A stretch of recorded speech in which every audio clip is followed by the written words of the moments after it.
I'm the Brown Booktuber. I talk about books from Asia, Africa and other continents that are often underrepresented on Book Talk. And I thought, hey, I'm half Indian, let's make a video about 5 books from India I recommend you read. So let's get into it.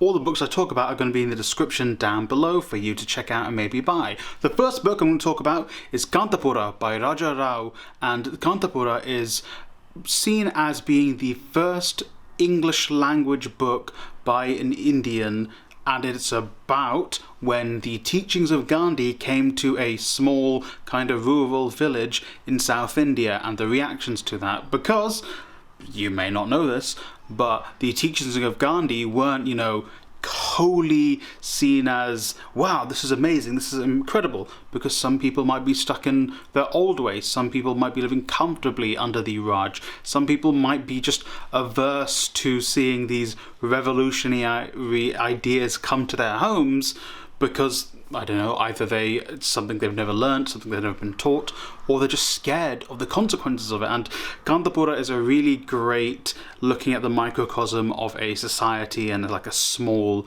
village society, which I guess you can extrapolate to the wider world, but I think it's a very interesting look at that, and it's a historical piece. It's a piece that is seen as one of the first English language books from an Indian, so I think, it's definitely worth a read, especially if you want to get into the nitty-gritty of, Indian literature. The next suggestion is Two States by Chetan Bhagat. And okay, listen, it's not the, most incredible Dickensian work out there, but if you want to look at popular fiction in India, but kind of the books that you see everywhere when you walk into a W.H. Smith's, or maybe a US example like a Target, you see the book there for like £3 or $3 because it's selling like hotcakes, because everyone and their mother wants to read it.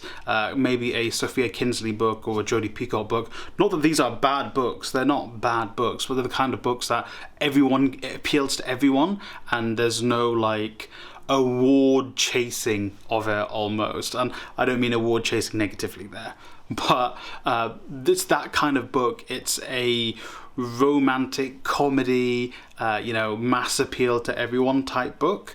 Again, I wouldn't say it's the greatest book I've read. I don't think it's the best Chetan Bhagat book either. I just think it's the one that I think will have the broadest appeal, and the story in itself is pretty cute, and I think Chetan Bhagat self-inserts himself in a way that isn't just preposterous like in Half-Girlfriend.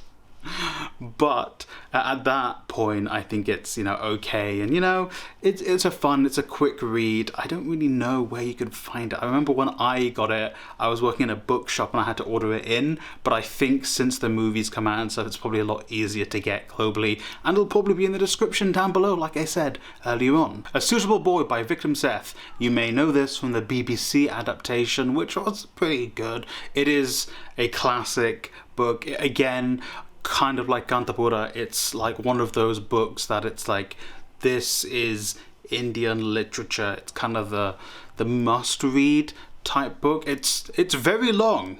I shan't lie, it's an extremely long book. But again, if you're getting into Indian literature, maybe it's not the first one you read, because again, it's very long. But again, it's India at its heart, so that's why I recommend A Suitable Boy.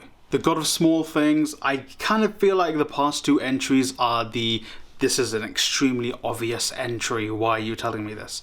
But it is a must read. It is a hard read, I'll be honest, from the onset. Like in my chest, in my heart, it like gives me shivers reading this. I'm including it also because it's set in South India, and my Indian heritage is from South India, so it's kind of like I'm gonna get this in there.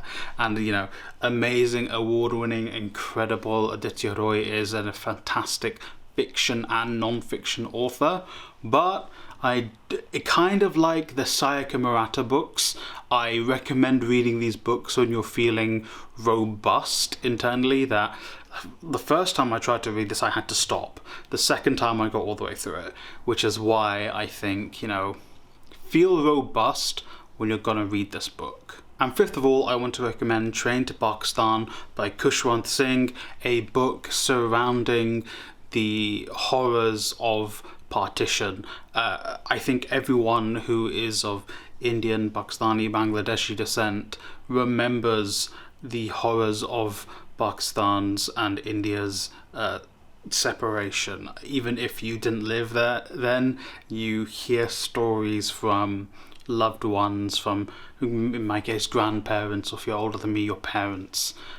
You hear the horrors of partition, and this book goes into that, and it talks about the frenzies people were whipped up into and how it harmed so many people. It's a very short read, but it's a very impactful read. I do recommend it.